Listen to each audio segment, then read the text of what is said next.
질문 다 하면 답을 하세요. 그렇게 성급히 하지 마시고. 그냥 말꼬리 잡으시네요. 지금 당연히 증거로 설명하는 것이고요. 한동훈 장관이 설명을 드리는 거죠. 제 특기가 아닙니다. 예. 저 개인적인 판단을 들었는데 제가 잘못 판단한 겁니다. 위원님 개인적 판단이고요. 자, 태도 하시는 거예요. 예, 박근혜 서로 간의 입장이 의원님. 있는 거예요. 발을 계속하겠습니다.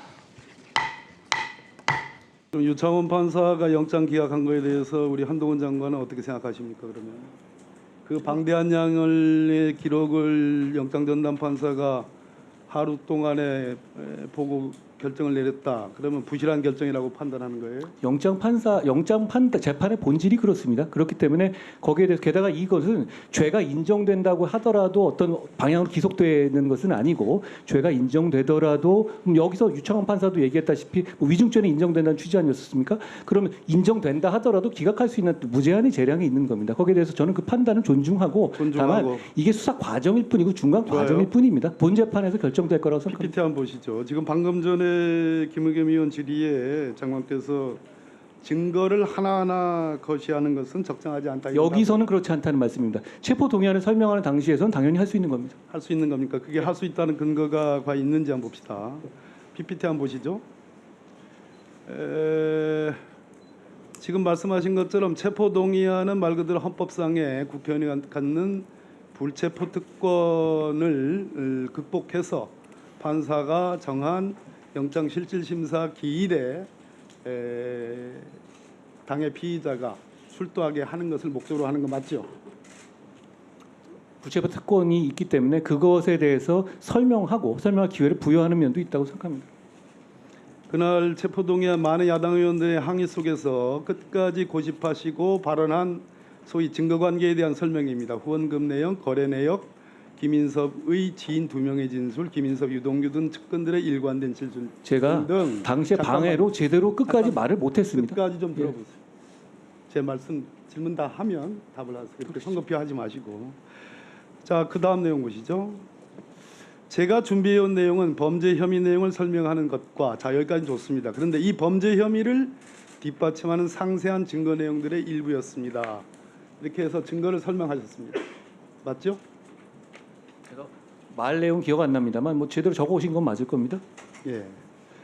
그 다음에 이재명 대표가 비리 혐의의 정점이고 이재명 대표가 빠지면 구속된 실무자들의 범죄 사실은 성립 자체가 말이 안 되는 구조입니다라고 유죄를 확정적으로 말씀하셨습니다. 맞습니까? 검찰이 야당 대표를 구속하겠다는 취지인데 저 정도 자신도 없어도 되겠습니까? 확신했다는 얘기잖아요. 검찰 네. 입장이 저겁니다. 저는 검찰 입장을 대신 말씀드린 것입니다. 자, 표현 중에 아까 우리 권칠승 의원께서 뭐 4만자 중에 한 3만자 이상을 한동훈 장관께서 그동안 체포동의안 설명에 소화했다 이렇게 했는데요. 상식적으로 그게 가능하겠습니까? 판사한테도 검사가 이번에 영장 청구해서 발부받기 위해서 설명할 때 상식으로 설명했습니까? 증거로 설명하지 않고 지금 한동훈 장관처럼 그냥 말꼬리 잡으시네요. 지금 당연히 증거로 설명하는 것이고요. 한동훈 장관이 설명을 드리는 거죠. 제 특기가 아닙니다. 예. 자, 상식적으로 그게 가능하겠습니까라는 표현이 한 나라의 법무부 장관으로서 가치 중립성을 표방하고 객관성을 대표하는 법무부 장관이 적어도 국민과 국회의원을 상대로도 반드시 체포동의안이 통과되기를 원한다라는 그 설득력의 신뢰가 있으려면 보다 더 가치 중립적이고 객관적이어야 되는데 이렇게 이건 상식입니다라고 얘기하는 정도의 수준 그거 가지고 과연 판사가 설득이 될까요?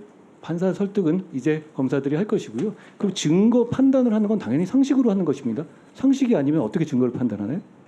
증거 다음에 상식이죠. 그래서 자 장관 제가 그렇게 말씀드렸잖아요. 증거 많지만 상식을 말씀드렸잖아요. 그렇죠? 들어보세요. 감정이 많이 투입됐다고 생각하지 않으세요? 그날 이재명 대표에 대한 첫 번째 체포동의안은 물론이고 두 번째 체포동의안은 우리 한동훈 장관이 갖고 있는 객관성은 전혀 없는 사람입니다. 오로지 자신의 판단과 주장만 중요하고 남의 의견은 경청하지 않는다. 가볍기 그지없다라는 그러한 한동훈 장관의 모습에서 연민의 정 같은 건 따지기 필요도 없이 국민에 대한 설득력, 대법원에 대한 설득력을 스스로 훼손하는 거 아닌가라는 저 개인적인 판단을 들었는데 제가 잘못 판단한 겁니까? 위원님 개인적 판단이고요. 그리고 자, 그럼 게다가 알겠습니다. 민주당의 상당 부분이 다음 보고 이 가결표를 던졌다는 점도 생각해 보십시오. 격에 설득력 있으니까 자, 가결표 던진 거 아닌가요? 왼쪽 PPT는요. 왼쪽 장면은 대통령이 국회에 보낸 체포 동의안이고요. 오른쪽 거는 서울중앙지법 영장전담판사 유창훈 판사가 보낸 한 장짜리 체포 동의 요구서입니다. 여기에 첨부된 것은 범죄 사실의 요지에서 별지 구속영장 청구서 기재와 같다 이렇게 되어 있습니다. 한동훈 장관님, 검찰이 영장을 청구하면서 별지 구속영장 청구서에 한동훈 장관께서 설명하신 그 증거 관계의 하나하나가 들어가 있습니까?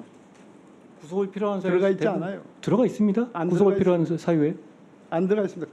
제가 아까 그래서 일부러 그 부분을 집어넣은 거예요. 아까 상식 말한 그 아닙니다. 말꼬리 말씀하시는 아닙니다. 거예요? 아까 대부분 들어가 있습니다. 계좌 추적 내역, 누구의 진술 이런 부분은 들어가 있지 않아요. 자, 뭐 우기시니까 자 다음 보십시오. 한동훈 장관께서 국회 체포동의안을 설명할 때 근거로 삼는 게 국회법 제93조입니다. 안건 심의조항.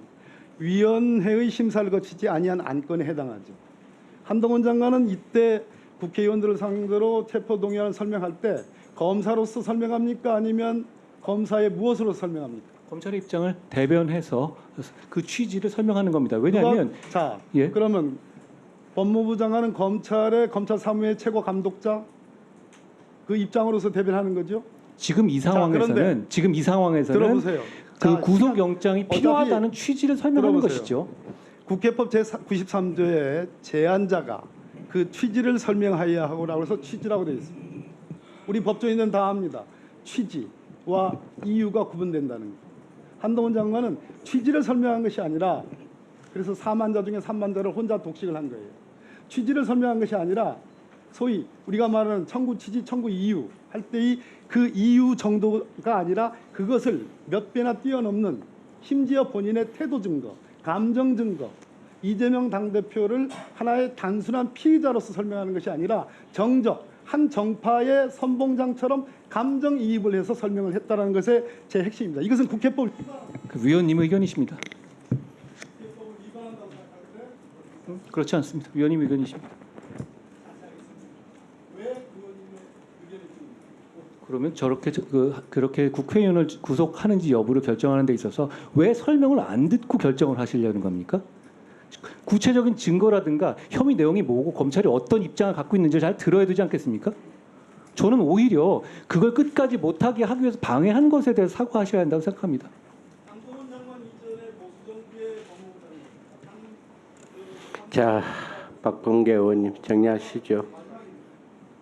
포함해서 한동훈 장관처럼 저희들이 그러면 무지몽매하고 아니면 설득력이 없기 때문에 보수정부의 장관이나 진보정부의 장관이나 국민들 향해서 국회의원들을 향해서 적어도 1분 내지 2분 이내의 체포 동의안 여야를 막는 더 열심히 하셨어야 한다고 생각합니다. 이 태도가 옳은 태도라고 생각합니다. 자, 태도 하시는 예, 거예요. 박범계 그건 서로 간의 입장이 의원님. 있는 거예요. 예. 자, 정리하십시오. 자, 유상봉 의원님.